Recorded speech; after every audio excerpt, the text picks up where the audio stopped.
par exemple, tu vois, Kant, un peu de référence, Kant, il dit dans qu'on appelle la troisième critique, qui s'appelle la critique de la faculté de juger, qui porte beaucoup sur la deuxième partie, c'est autre chose, mais la première partie porte sur le beau plutôt naturel, mais il y a quelques paragraphes sur le beau artistique. Et dans, je crois que c'est au paragraphe 48, il dit le beau n'est pas la représentation, il pense au beau artistique, la beauté n'est pas la représentation d'une belle chose, mais la belle représentation d'une chose. Donc déjà, ça veut dire que l'art, ça doit être beau. Là, pareil, c'est une... Enfin, il y aura peut-être d'autres règles, mais là, c'est une règle.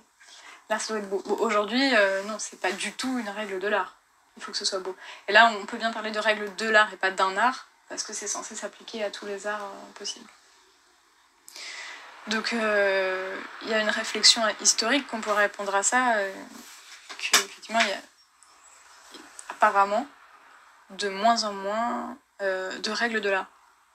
Parce que même la beauté qui était vraiment vue, qui était tellement vue comme quelque chose d'indissociable à l'art, qu'encore aujourd'hui, on a quand même l'idée que l'art, ça doit être beau. Un peu dans la tête. Alors que vraiment, c'est plus du tout le but des artistes contemporains. Et pourtant, ça reste dans notre tête. Peut-être qu'il y a quelque chose d'éventuellement... On pourrait défendre que ça a quelque chose d'objectif, vu que ça a dépassé... c'est une idée qui a perduré malgré des changements historiques radicaux.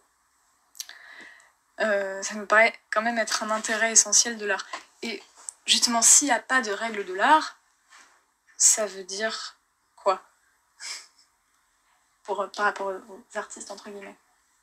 Ah, aux artistes Aux producteurs c'est-à-dire que tout le monde peut être artiste. Exactement. Ça veut dire que t'as aucune... Tiens, il y avait des questions sur la maîtrise technique. Ça veut dire que t'as aucune formation technique, aucune maîtrise de rien du tout. Donc tu ne maîtrises aucune règle. Et tu peux quand même faire de l'art, sans règle. Ou alors en les inventant, mais... on peut douter de la... Tu vois, si t'as aucune formation, on peut douter de la pertinence, on va dire, des règles qui seraient auto-inventées comme ça. C'est comme en philo, hein, si t'as rien lu, en général, tu vas dire des poncifs qui ont déjà été dits depuis déjà des années, et puis objectés, et voilà. Ah, ça veut dire que tout pourrait être de l'art et tout le monde pourrait être un artiste. Oui, c'est ça. Alors tout peut être de l'art aujourd'hui, c'est acté, mais pas n'importe comment non plus.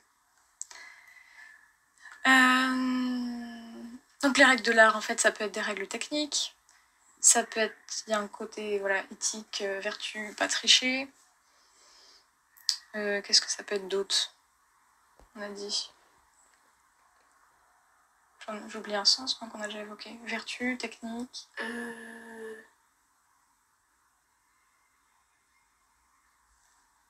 Non, j'oublie pas un truc. Qu'est-ce que ça pourrait vouloir dire d'autre?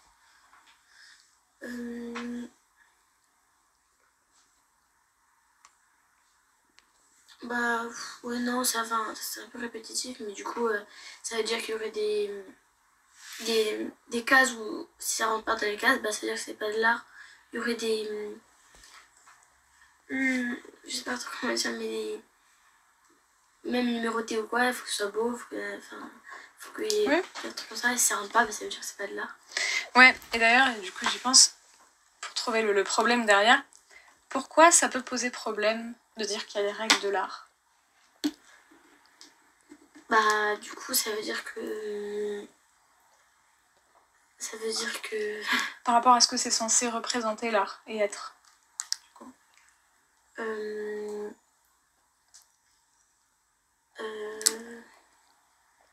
suis pas... Non, je suis pas sûre. Je sais pas.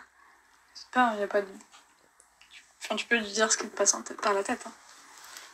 Non, je sais pas. C'est... A priori, l'art, c'est la liberté. D'ailleurs, il y a un couple de notions art-liberté. À mon avis, il va y avoir pas mal de questions. On l'a vu un peu avec la vidéo de Raphaël Antoine. Il parlait de esclave de sa passion, liberté, tout ça.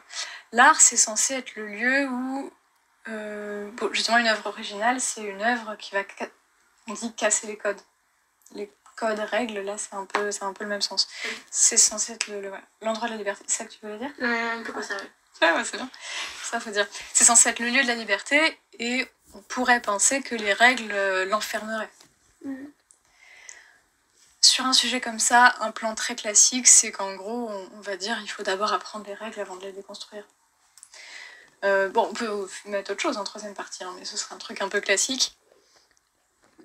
Parce que du coup, le problème, au fond, c'est est-ce que parce qu'il y a des règles de l'art, ça amoindrirait la liberté de l'art? Peut-être pas de la même manière qu'en philo. On est ravis de savoir que McFly et Carlito ont sorti une nouvelle vidéo avec Natou. Donc, que disais-je Oui, c'est ça, encore une fois, comme avec la philo. On peut imaginer quelqu'un qui n'aurait jamais lu, rien lu, et qui se mettrait à écrire des trucs. Oui, il pourrait dire, voilà, je suis libre parce que j'ai rien lu, donc j'ai aucune idéologie dans ma tête. Mais en fait, si, il en aura sûrement hérité d'autres. Et justement, ça limite sa liberté de penser, en fait, de ne pas avoir lu beaucoup de choses. Enfin, apparemment, paradoxalement. Et c'est un peu pareil partout, et notamment en art, où, en fait, les règles ne sont pas là pour enfermer, mais pour au contraire donner plus de liberté. Et tout l'enjeu, c'est de trouver le maximum de liberté à l'intérieur de ces règles-là. Et c'est là qu'on voit les artistes originaux. Il y a une phrase assez connue de Baudelaire, je crois que c'est Baudelaire, qu'il faudra utiliser dans ce sujet. C'est sur la contrainte, la liberté. Est-ce que c'est ça? Ah oui, voilà. Parce que, c'est Baudelaire, parce que la forme est contraignante, l'idée jaillit plus intense. Enfin, je me souviens de la phrase, elle n'est pas écrite, mais c'est ça la phrase. Alors là, je vois sur le site d'étudier.com, en général, c'est payant. C'est dans les fleurs du mal. Ah non. Si, c'est dans les fleurs du mal. Je sais pas. En tout cas, c'est ça l'idée. Parce que la forme est contraignante, l'idée jaillit plus intense. Là, par exemple, tu vois, en somme, dans une forme contrainte, Baudelaire use de toutes les libertés. C'est ce qu'on disait. Mais s'il fallait expliciter un peu, qu'est-ce que tu dirais? Pourquoi parce que la forme est contraignante, ça paraît paradoxal évidemment, l'idée jaillit plus intense. C'est-à-dire que vu qu'on s'impose plus de contraintes, bah, le résultat final, il va être... Je sais pas trop comment dire, mais en gros, ça va être on peut dire que c'est être un meilleur résultat. Parce qu'on a vu qu'on aura mis plus de règles, bah, c'est quelque chose de, je sais pas, plus joli ou quelque chose de plus créatif. Quelque chose de plus... C'est ça. Plus créatif, parce qu'en fait, ça peut nous faire penser à des choses auxquelles on n'aurait pas pensé sans cette contrainte. C'est ça. C'est ça, oui. C'est une plus grande liberté de création parce que la contrainte permet de faire prendre des chemins qu'on n'aurait pas pris sans ça. Et qui sont quand même originaux, parce que ça ne veut pas dire que quelqu'un d'autre aurait eu la même idée. C'est une phrase que cite beaucoup un anagrammateur, un anagrammatiste, je crois qu'on dit, qui fait des anagrammes, Jacques Perissalco. Et donc là, forcément, c'est contraignant, puisque l'anagramme, tu vois ce que c'est, les anagrammes? Oui. Il doit faire avec les lettres qu'il a. Mais en fait, il y a plein de possibilités. Et il est obligé d'imaginer, il est obligé d'utiliser son imagination pour pouvoir trouver des anagrammes pertinentes. C'est comme, je t'en avais peut-être déjà donné des exemples, mais René Descartes, Tendre caresse, ou l'art de la... Moi, c'est mon préféré, l'art de la conversation, enfin ma préférée, parce qu'on dit une anagramme. L'art de la conversation, ça donne ce vrai contrat de salon. Et c'est très pertinent quand tu penses qu'au XVIIe et XIXe siècle, il y avait ce qu'on appelait des salons, où on discutait, enfin on philosophait, tu vois, conversation. L'art de la conversation, ce vrai contrat de salon. C'est effectivement un peu le contrat. Tu vois, et alors, il l'a pas, je vais pas dire inventé, vu que ça veut dire découvrir, mais il l'a pas créé au sens où il a fait avec les lettres qu'il avait. Mais déjà, c'est lui qui a décidé de faire l'anagramme de ça, qui a dû imaginer quelque chose pour que ça soit pertinent. Parce que la forme est contraignante, l'idée jaillit plus intense.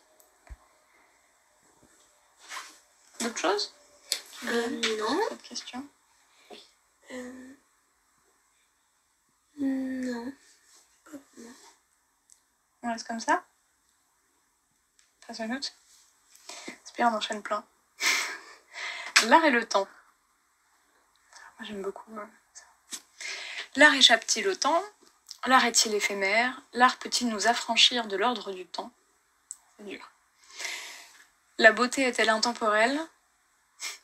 Les œuvres d'art sont-elles éternelles? Pourquoi conserver les œuvres d'art? Une œuvre d'art s'adresse-t-elle seulement aux hommes de son temps? Est-ce que tu veux en prendre une? Et si oui, laquelle? La première, elle est un peu plus vaste. Enfin, il y a plus de trucs à dire, je pense. Tu veux prendre la première? Ouais. L'art échappe-t-il au temps? Elle est bizarre cette question, on est d'accord? Ouais. Ouais. Bizarre. Enfin, je veux dire... La formulation de c'est pas évident. Ouais. Je veux dire. Parce qu'a priori... Enfin, tu vois, moi, par exemple, si je la lis comme ça, sans réfléchir, je me dis pas, ah bah oui, évidemment, le problème se pose. Je suis obligée de me dire que ça veut dire quoi, échapper au temps? Comment ça... Pourquoi l'art échapperait-il au temps? Pourquoi on pose la question? Et toi, vu que tu l'as choisi, j'imagine que peut-être ça t'a eu une idée un peu plus spontanée. Non, enfin en fait moi je me disais que quand on fait une œuvre d'art, une peinture ou quoi, c'est un peu... c'est en tout cas, pour savoir si l'œuvre d'art est réussie ou pas, une façon de le savoir c'est qu'elle va... Enfin, c'est maintenant une référence et elle va toujours, même 200 ans après, toujours être étudiée, toujours être... Pas soumise à la mode. Ouais, voilà ça. Ah ouais. Je vois. Et le verbe que je trouve bizarre, enfin dans le bon sens du terme, c'est le verbe échapper. Parce que, donc, si on pense à cette idée-là de l'indémodabilité de certaines œuvres, alors oui, ce serait l'art échappe-t-il au temps? Dans le sens, en fait, le temps qui fait que certaines œuvres sont datées, dans le mauvais sens du terme. Échappe-t-il à la décrépitude du temps, quelque part? Et il faudrait le rajouter, parce que donc, la question c'est juste, échappe-t-il au temps? Donc, mais ça peut être dans plusieurs sens. Donc effectivement, ce sens-là, l'art échappe-t-il au fait qu'avec le temps, certaines œuvres ne sont plus... Alors c'est intéressant parce que tu disais qu'en fait, c'est quand on sait qu'une œuvre est réussie, quand elle passe la barrière du temps. Ça veut dire que si elle ne la passe pas, en fait, potentiellement, elles étaient mauvaises. On peut le défendre. Hein. Et c'est vrai que, par exemple, quand tu regardes les poèmes de Lamartine, ça fait un peu daté. Ou alors, c'est intéressant aujourd'hui ces questions-là parce que c'est particulièrement le cas avec certains films, par exemple, ou certains livres. Tu vois un peu ce que c'est le wokisme? J'imagine, de la génération. Et aujourd'hui, voilà, dans ce qu'on appelle des films, des œuvres problématiques, le temps a durement passé sur eux. Et donc, c'est un art qui n'échappe pas au temps. Mais il y a plusieurs cas. C'est-à-dire que, par exemple, l'œuvre de Matzneff, on en a parlé un peu, Gabriel Matzneff, le gars pédophile qui écrivait des journaux. Ah oui. Voilà. À l'époque, ça passait. Et maintenant, non, évidemment. Le gars, il raconte. En fait, c'est un journal intime, c'est même pas. Ouais. Bon. Et donc, là, en fait, par le fait même que ce soit son journal intime, donc la réalité, on peut dire qu'objectivement, ce sont des œuvres ratées. Parce que là, il ne s'agit pas de moraliser l'art, là, il s'agit pour le coup, de faire comprendre que la morale n'est pas une composante totalement extérieure à l'art, mais quand il y a confusion entre l'œuvre d'art et la réalité. Même pas confusion, simultanéité, presque. Mais il y a d'autres œuvres d'art qui peuvent être, si on regarde d'autres aspects parfaitement réussis, mais qui ne passent plus aujourd'hui parce que, je sais pas, trop raciste, trop sexiste. Je pense au Disney, tu vois, certains Disney, ou les Aristochats, je sais pas si t'as entendu ça. Il y a un problème avec parce qu'en gros, il y a un chat qui fait les yeux bridés, un truc comme ça. Alors, on peut se demander si c'est pas un peu excessif à ce niveau-là, tu vois, genre. Bon, on va interdire les... Non, parce qu'ils ont vraiment fait ça, hein, Disney+. Ces films-là sont genre autorisation parentale, tu vois, parce que ça. Bon. D'accord. Et en un sens, l'art n'échappe pas autant parce que les mentalités ont évolué, les mentalités des gens. Mais l'œuvre est la même. Donc, les qualités qui étaient objectivement présentes à l'époque le sont toujours aujourd'hui. Mais maintenant, en fait, peut-être la hiérarchie d'importance de certains critères a changé, et du coup, parce que ça, on va rejeter toute l'œuvre. C'est aussi le cas des acteurs, il y en a beaucoup malheureusement, qui ont des comportements dans leur vie très problématiques, et qui, même s'ils sont d'excellents acteurs, du coup, on va boycotter, censurer presque les films. Et là, ça c'est vraiment nouveau à notre époque, parce qu'encore, je sais pas si tu sais ce qui s'est passé avec les procès de Baudelaire et Flaubert. Non. Hein, Baudelaire écrivait des poèmes érotiques, Flaubert avec Madame Bovary qui parle d'une femme qui a plusieurs amants, ça c'est pas du tout passé. Il y a eu un procès. Ah oui, ça oui. Voilà. Donc, ouais, ça. Donc, moralité. Et, du coup, tu l'as lu, Madame Bovary? Ouais. Il n'y a rien de choquant, on est d'accord? Non, il n'y a rien de voilà. choquant. Et à l'époque, ça passait pas du tout. Ouais. Enfin, je crois qu'il a gagné son procès, mais ça passait pas du tout. Donc ça, c'est pas neuf, injecter de la morale dans l'art. Mais ce qui est neuf, c'est que là, on reproche pas l'immoralité de l'œuvre. On dit dans l'œuvre, il y a un gars qui, dans sa vie, se comporte mal, donc il faut pas regarder le film. Ou il faut pas lire les livres. Même sans donner d'argent, parce qu'on pourrait dire, bon bah, du coup, ne donnez pas d'argent. Je sais pas, un autre. Bon, pour les films, c'est plus. Si, ne donnez pas d'argent aux acteurs, aux réalisateurs, je sais pas, regardez ça en streaming. Bon, le problème, évidemment, c'est que si tu regardes en streaming, du coup, tu ne payes pas les gens bien qui ont travaillé dans ce film. C'est peut-être. C'est tous ces problèmes moraux, mais. Il y a quelque chose de ce point de vue à notre époque qui a changé. On rabat la qualité de l'œuvre sur le comportement des gens qui ont fait l'œuvre, même si l'œuvre n'a aucun rapport avec les faits qu'on reproche aux participants de l'œuvre.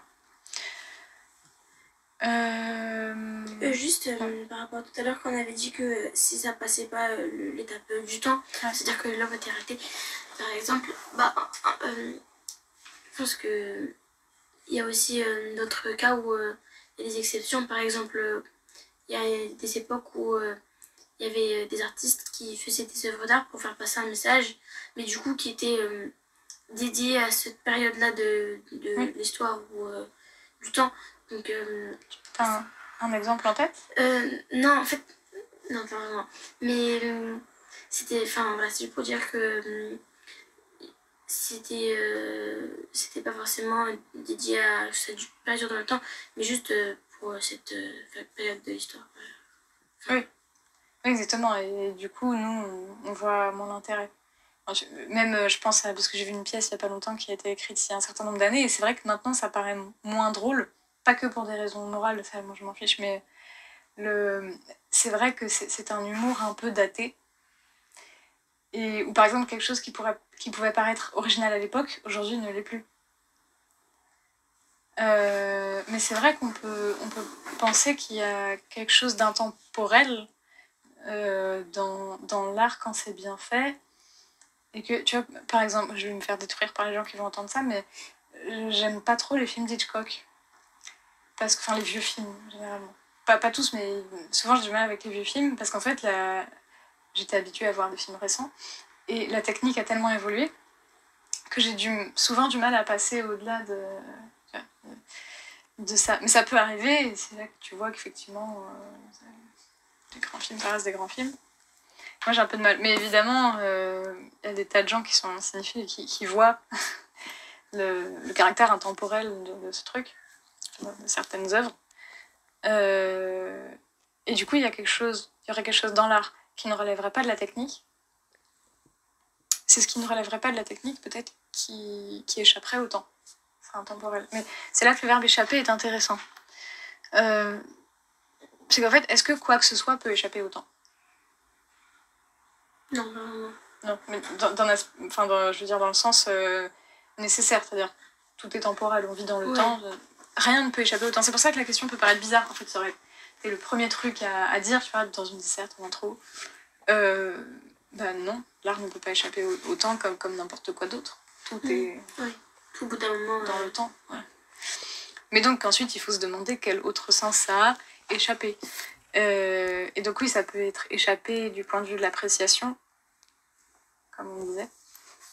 Enfin, comme on vient de le dire pendant quelques minutes. Qu'est-ce que ça pourrait être d'autre? Échapper au temps pour l'art.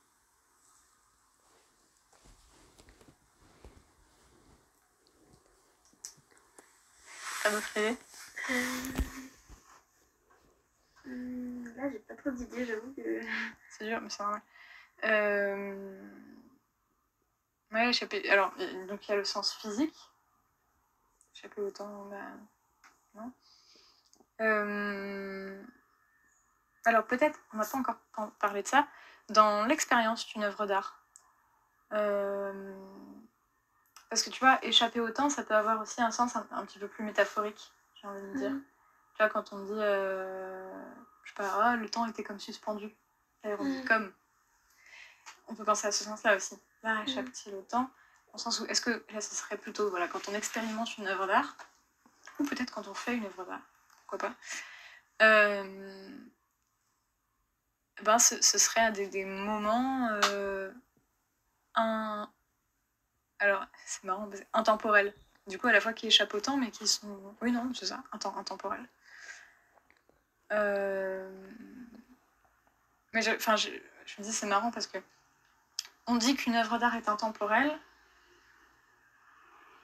Oui, oui, c'est ça, en fait, quand elle échappe au temps. C'est ça. Ouais, dans l'expérience d'une œuvre d'art, il peut y avoir des moments où le temps, en fait, semble avoir une unité de temps différente.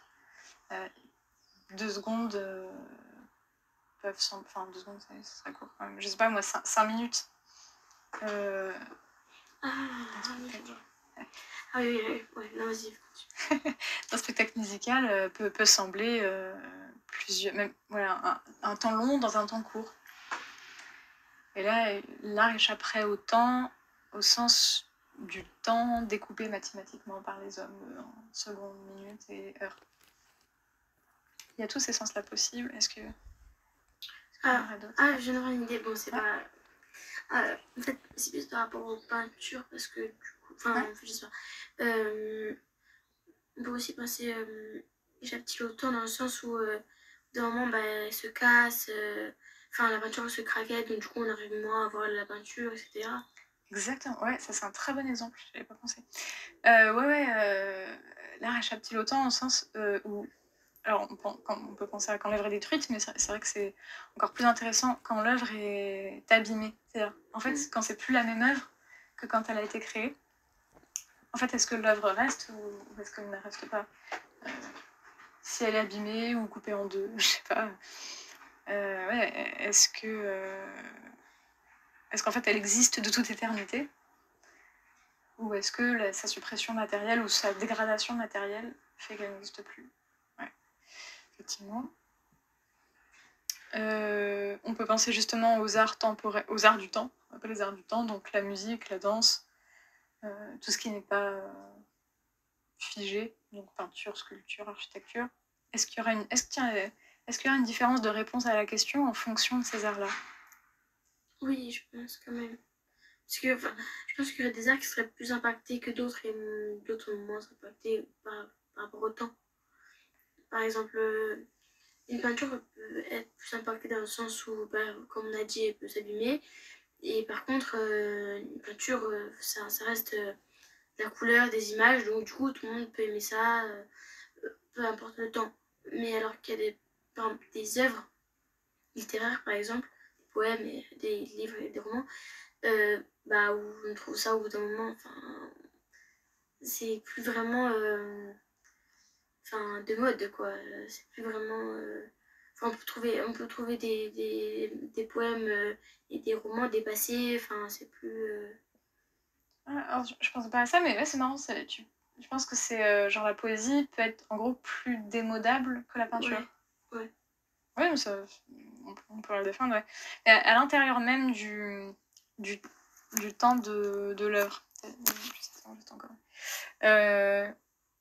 Tu vois, un morceau de musique, une choré, ça dure un certain temps. Et selon qu'il s'agit d'une œuvre qui est hors du temps, la peinture, qui ne demande pas, en gros, pour son expérience complète, un déroulement du temps. C'est pas une œuvre temporelle. Est-ce qu'il y a une œuvre, selon qu'elle est temporelle ou non, qui échappe davantage au temps que l'autre?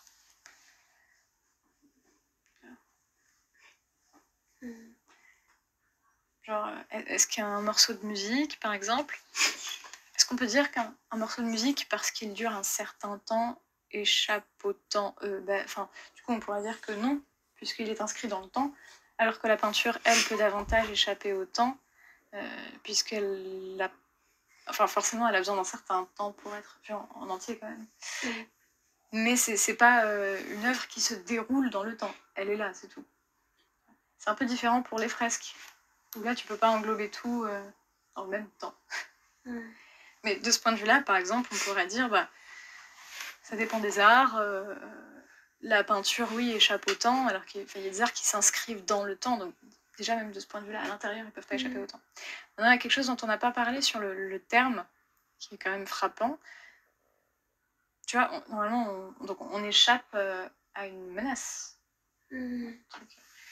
Donc là, et là, donc, qui serait l'auteur de la menace? Donc c'est le temps. Et effectivement, le fait que ça puisse être démodé, dégradé, on voit bien l'aspect menace, c'est pour ça que j'y ai pensé. Menace du temps à laquelle l'art pourrait échapper ou non. Et du coup, il y a aussi... je pense... Enfin, je sais pas, j'imagine le temps... Je pense que c'est utile, les images. Le temps qu'aurait des griffes comme ça, tu vois, qui voudraient enfermer l'art, l'empêcher de s'échapper. Et échapper même au pouvoir et à la prise du temps. C'est pour ça que là, le côté, oui, les œuvres temporelles ne peuvent pas y échapper, elles sont du temps, un temps particulier. La troisième partie, ça pourrait être, mais à l'intérieur de ce temps-là, en fait, même les œuvres temporelles échappent au temps, dans le sens où elles... Ouais, c'est ça, elles mettent du temps long. En fait, Raphaël a accepté de faire ce qui s'appelle la morale de l'info, qui dure 3 minutes. Quand on lui a demandé, parce qu'on lui a demandé comme ça, injecte du temps long dans un temps court. C'est-à-dire en gros que ce soit très dense en peu de temps. Ça ressemble un peu à... Parce que la forme est contraignante, peu de temps, il est déjà plus intense. Toujours cette idée d'intensité de l'art qui échapperait au temps. Donc ouais, un temps long dans un temps qui mathématiquement est plus court. C'est la fin. Mais t'as d'autres idées? Bon, c'est pas mal, on a fait pas mal de choses.